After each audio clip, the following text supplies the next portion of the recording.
Nós temos a obrigação de podermos testemunhar de Cristo, seja por intermédio da pregação da palavra, seja por intermédio da nossa vida, seja por intermédio dos nossos meios materiais, financeiros ou quaisquer outros, para podermos assim trazer o reino de Deus sobre todas as coisas. Quando falamos de reino de Deus, estamos a falar a vontade, digo, expressa de Deus através de Cristo Jesus. E na quarta-feira falamos sobre a visão dos reformadores sobre a família cristã. E algo muito interessante ficou aqui, é que um dos grandes reformadores dizia que a família é a primeira igreja.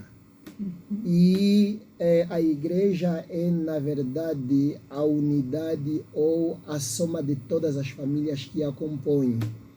Quando as famílias, antes mesmo de se congregarem naquilo que nós chamamos de templos ou em casas de oração e adoração a Deus, entenderem já o porquê que vão à igreja, a razão de ser ou de estar em Cristo Jesus, acreditamos que a cooperação lá com as lideranças também será de que maneira muito facilitada e elas de forma muito natural vão se entrosar naquilo que é, digo, toda uma estrutura eclesiasticamente montada para dar, digo, suporte ou para poder pregar e levar o reino de Deus sobre a sociedade. Essa é a razão pela qual as famílias devem participar na missão da igreja, na missão de Deus. Sim. Temos programas de quartas-feiras nas igrejas, são programas de senhoras. Sim. Algumas encontram-se às 6 horas de quarta-feira, outras sábado e algumas 14. E é muito importante porque aí as senhoras aprendem. E para quem vai cedo, está aí para a igreja, não arrumou a casa, os filhos não estão preparados para ir à escola, ficaram ali e está na igreja, é a primeira a orar, está a servir, e a irmã fervorosa. É interessante. Eu espero que a irmã Mariana não esteja a perguntar se é pecado ou não.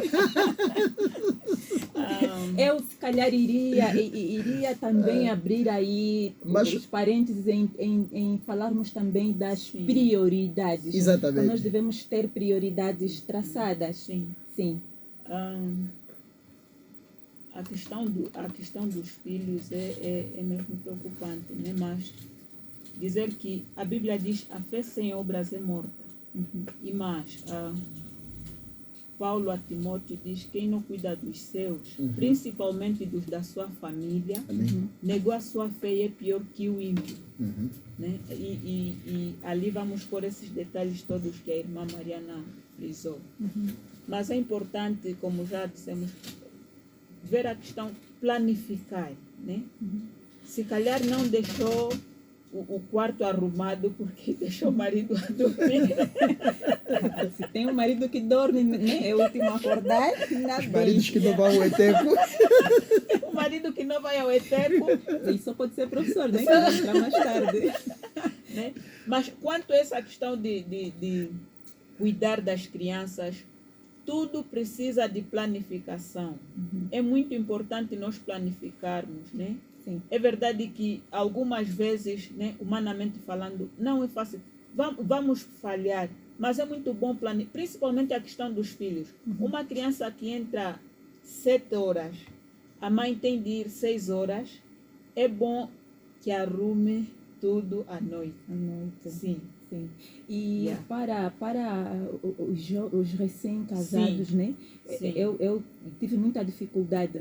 Então, os primeiros conselhos que nós vamos recebendo você está aí para a tua casa, tem que arrumar, tem que cozinhar, tem que ferver água, aquecer água para o marido, um monte de coisas que uma pessoa é incapaz de conseguir fazer aquilo sozinha. E nós vamos nos perdendo nas tarefas domésticas.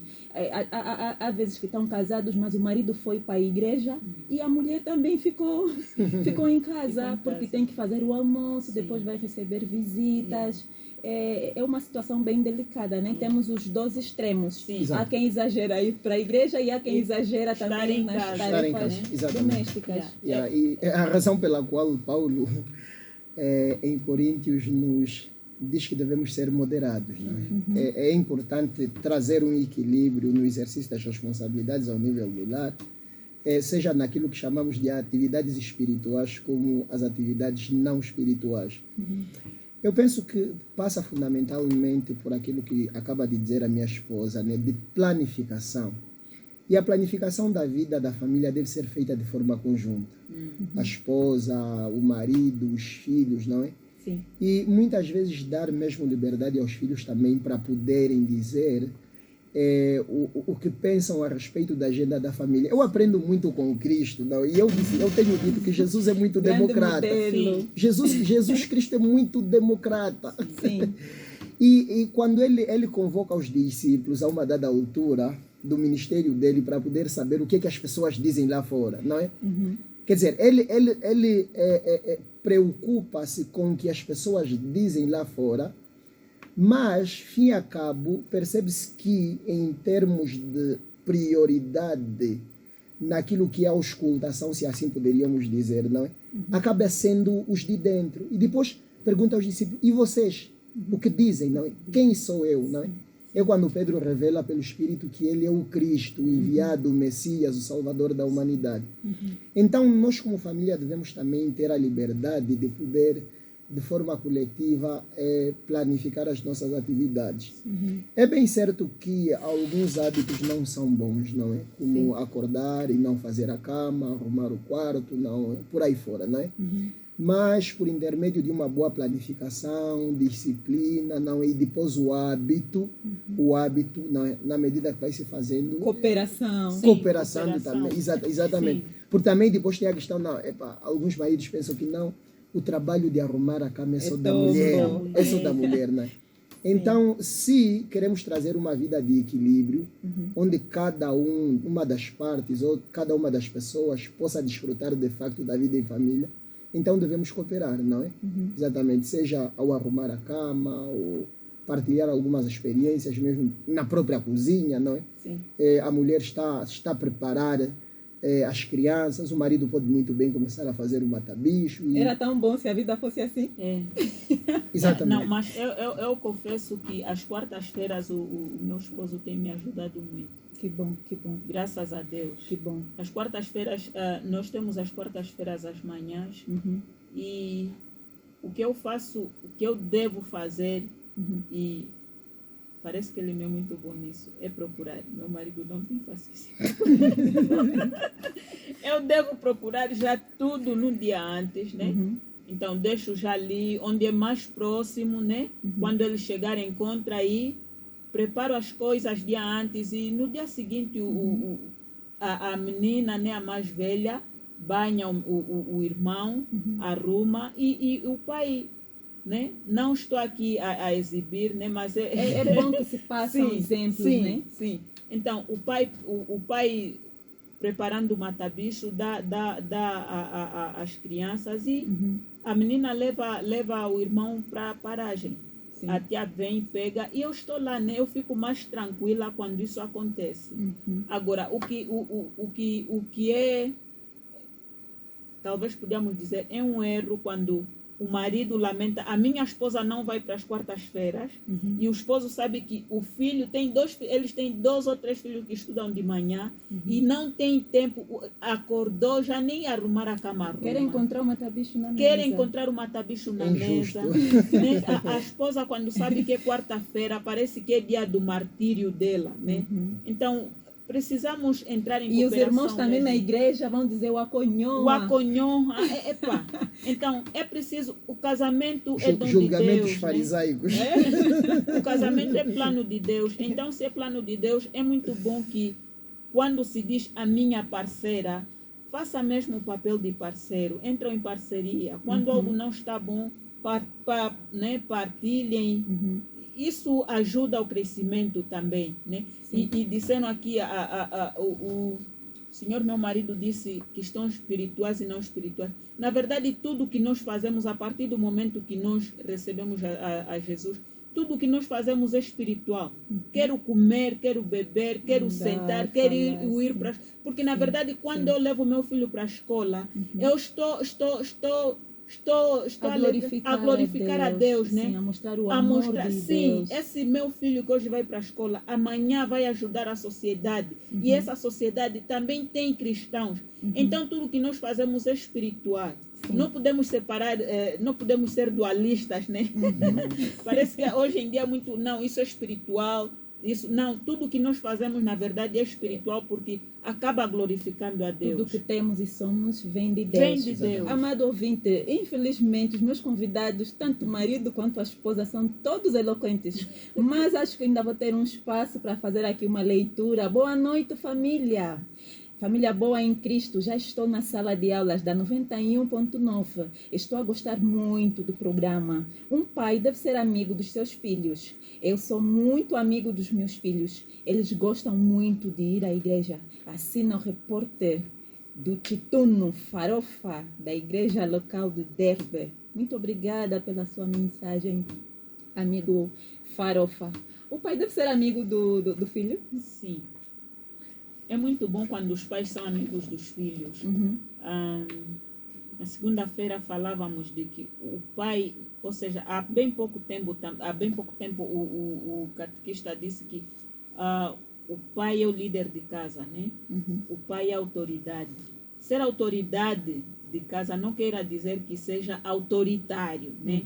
Porque há autoridade e há autoritário. Autoritário, né? Sim. Quem é autoridade ainda há possibilidade de nos aproximar dele, partilharmos algumas coisas. E quando o pai é amigo dos filhos, os filhos conseguem nem repreender, ou seja, dizer algumas coisas que o pai precisa melhorar. Tal como Jesus perguntou, o que vocês acham de mim, né? O que vocês dizem? Então, a esse exemplo, nós podemos pegar e o pai pode aplicar para a sua vida. Filhos, o que vocês acham de mim? Eu lembro-me quando fui criança, adolescente, né? O meu pai, depois sempre que chegasse o fim do mês, ele sentava conosco e perguntar como é que as coisas vão e depois, e o que vocês viram em mim, né?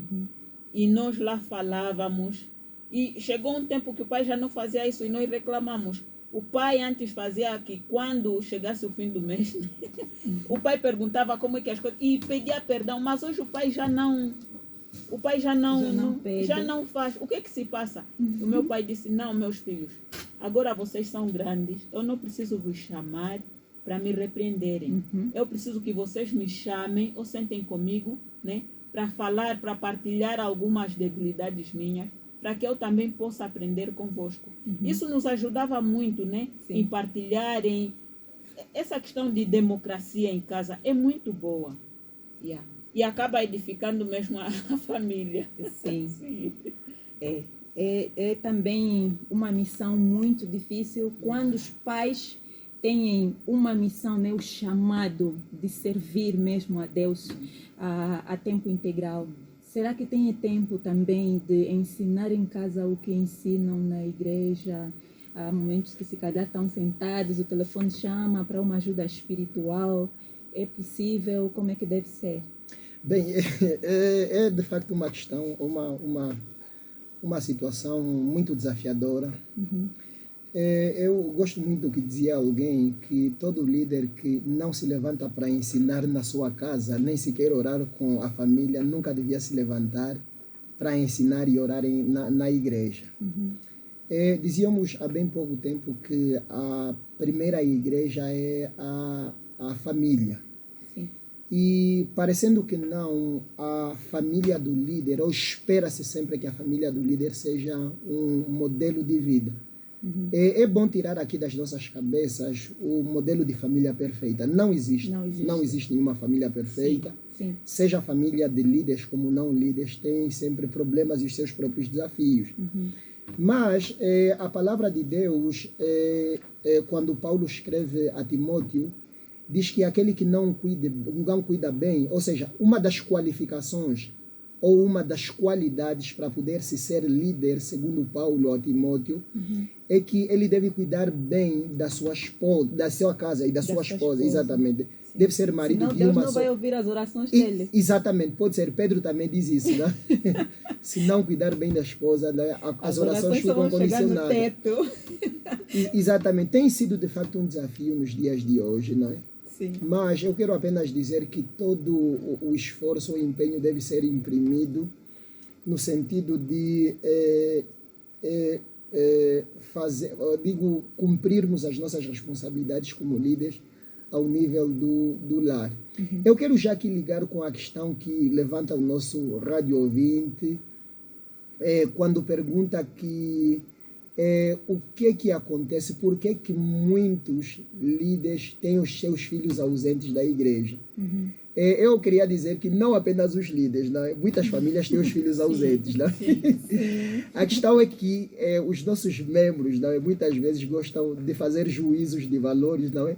Tendo como modelo não a Bíblia, mas a vida de quem? A vida do líder. Né? É óbvio, não, que do ponto de vista do testemunho, não, e da responsabilidade que os líderes têm, é bom que a família do líder esteja, em altura de ser um bom modelo na igreja. Não é? Só que não são anjos. Não são anjos também, não é? Sim. E, felizmente, a maioria dos nossos obreiros tem tido, de facto, a paciência de poder, instruir os filhos no caminho do Senhor. Mas chega uma altura que os filhos também têm, opções, têm as pernas próprias para poder fazer os seus caminhos. Sim. E eu devo dizer que nenhum pai, de facto, não é? Cria um filho para que algum dia o filho não se venha relacionar com Deus e não venha a ser, alguém obediente.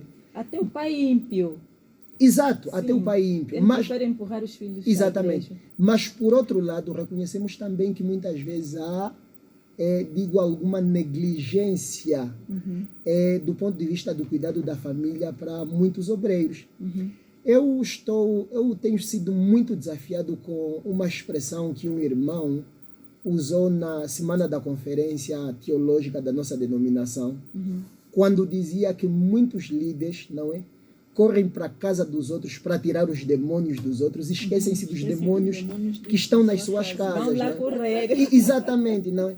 Quer dizer, ele não queria dizer literalmente que na casa dos obreiros, não é, tivesse demônios, não é? Mas muitas vezes nós somos ávidos para poder resolver os problemas dos outros, não é?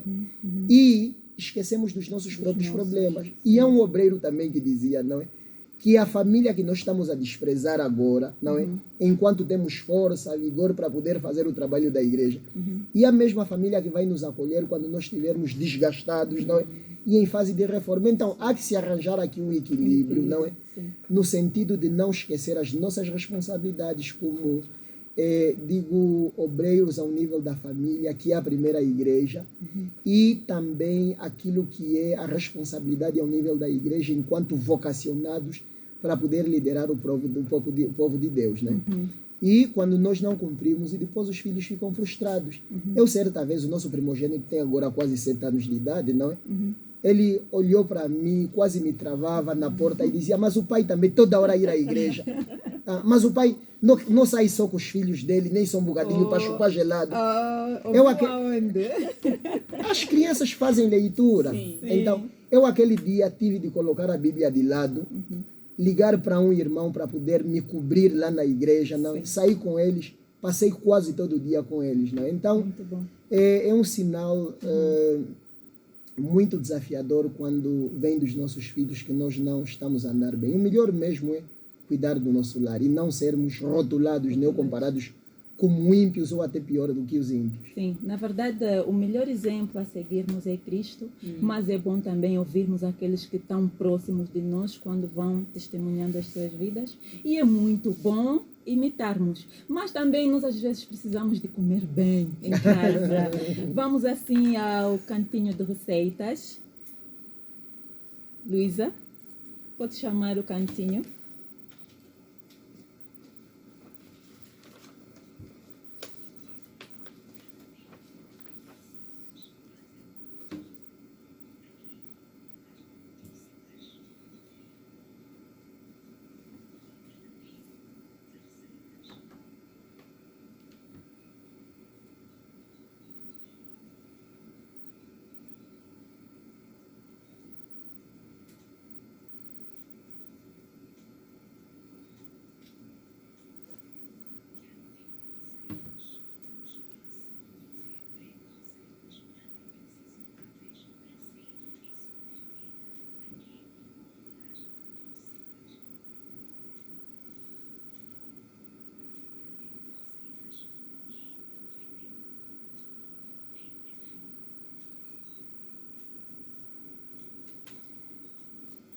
Bolo de cenoura.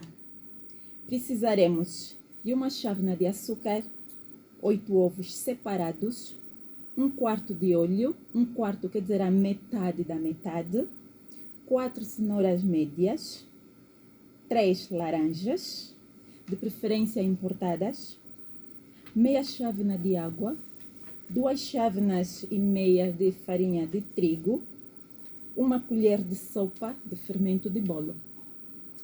Para a cobertura, cozer o leite condensado em banho-maria e colocar sobre o bolo com chocolate granulado. Outra cobertura, 1 lata de leite condensado, 4 colheres de sopa de chocolate, 1 colher de sopa de margarina, coze-se lentamente ao lume, né, até ganhar uma consistência desejada. Vamos ao modo de preparar o próprio bolo em si. Colocar o óleo, a gema dos ovos, a cenoura ralada, o açúcar, a laranja descascada e sem sementes, a água, colocar tudo no liquidificador. Depois de pronto, vai despejar numa tigela e vai colocando aos poucos a farinha de trigo, vai incorporar com as claras batidas em castelo e colocar o fermento. Vai ao forno durante 45 minutos e quando sair é só fazer a cobertura que desejar e bom apetite!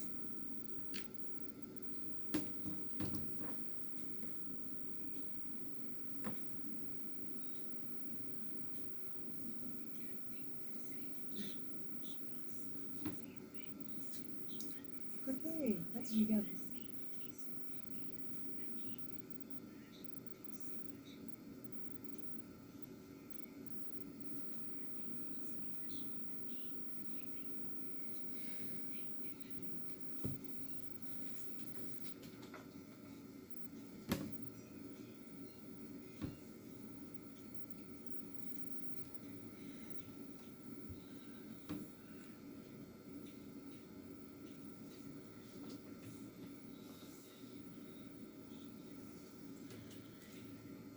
Muito obrigada, amado ouvinte. Vai assim fazendo o seu bolo para o fim de semana. E em termos de conclusão, eu passo a palavra aos nossos convidados da noite e da semana. Bem, em gesto de conclusão, nós queremos aqui elencar algumas características de uma família missionária. A primeira é que a família missionária deve ter compromisso com a fé cristã, os valores cristãos, não é? Deve, em sua vida, mostrar que, de facto, Cristo vive nesta família. É importante também, número 2, que a família esteja consciente sobre a sua vocação. E mencionamos aqui há bem pouco tempo Josué, quando, antes mesmo de se despedir e repousar junto ao seu povo, ele reassumiu o compromisso com a sua família, dizendo que eu e a minha casa serviremos ao Senhor. Né? É importante também que cada família tenha um plano de ação missionária, financeiro, de que forma é que a família pode ajudar a igreja, um determinado obreiro que passa necessidades. É importante nós cultivarmos esse hábito. É importante também que tenha um plano de ação financeira do ponto de vista material. É importante também que tenha alvos a alcançar, para Cristo, como vizinhos, aqueles que ainda não ouviram a palavra, não é? Sim. E influenciá-los, de forma propositada para poderem receber a Cristo e também fazer parte de uma igreja local. Finalmente, quero endereçar as minhas saudações aqui aos meus pais, Arnaldo e Rosalina. Também quero saudar aqui o casal Pedro e Bibiana Antônio, a minha professora de criança da EBD, a tia Francisca Yambi, exatamente, e o esposo, e a todas as pessoas que nos ouvem. Sim. Beijinhos e abraços. eu quero saudar a todos os membros da igreja local de Jope e as meninas, né? As meninas em particular. Penso que é tudo. Aos meus filhos também, né? Aos meus filhos. É indispensável. Exatamente. Sim, Sim. Muito obrigada. Assim foi a nossa sexta-feira no Lar Docilar. Trabalhou para si na coordenação geral Raimundo Bambe, na garantia técnica e seleção musical a Luísa Abraião e na realização Bernarda Tomni. Falou para si com muito amor e carinho Mariana Domingos. Boa noite, paz e bem.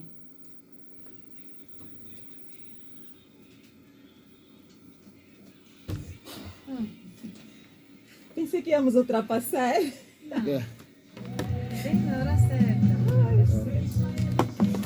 Viajaremos bem o tempo. Está no YouTube. Não, ainda não meti, mas depois vou colocar. Vou sim, apagar e vou exatamente. colocar. Vai editar e depois que... Está a sair. O Catica está vai saudar, né? Ok. Os nossos ouvintes que depois poderão ouvir-nos ao vivo. Muito bom. Né? O canal na YouTube é Mariana Domingos. Ok. Podem encontrar ali a professora Mariana Domingos, também com algumas aulas de matemática da 10ª classe. E temos também algumas receitas. No Instagram vai procurar a professora Mariana Domingo e no Facebook também, Tempero da Manachana. Amém. Muito bom, muito bom. Foi muito bom estarmos juntos e desejamos estar mais vezes. Muito obrigado. Obrigado, irmã Mariana. Queremos também saudar aí os nossos telespectadores, não é? Já que se fala de televisão via YouTube.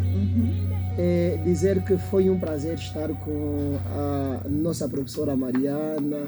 Estamos modo de conduzir, uma entrevista, uma apresentação bastante criativa, provocativa no verdadeiro sentido, ou no sentido positivo. Esperamos que o canal cresça, partilhem, comentem com várias pessoas. E eu confesso que vou passar a seguir a professora Mariana. E vai participar também algumas vezes. vezes. Também poderei participar. Muito obrigada. Boa Sim. noite. Muito boa noite.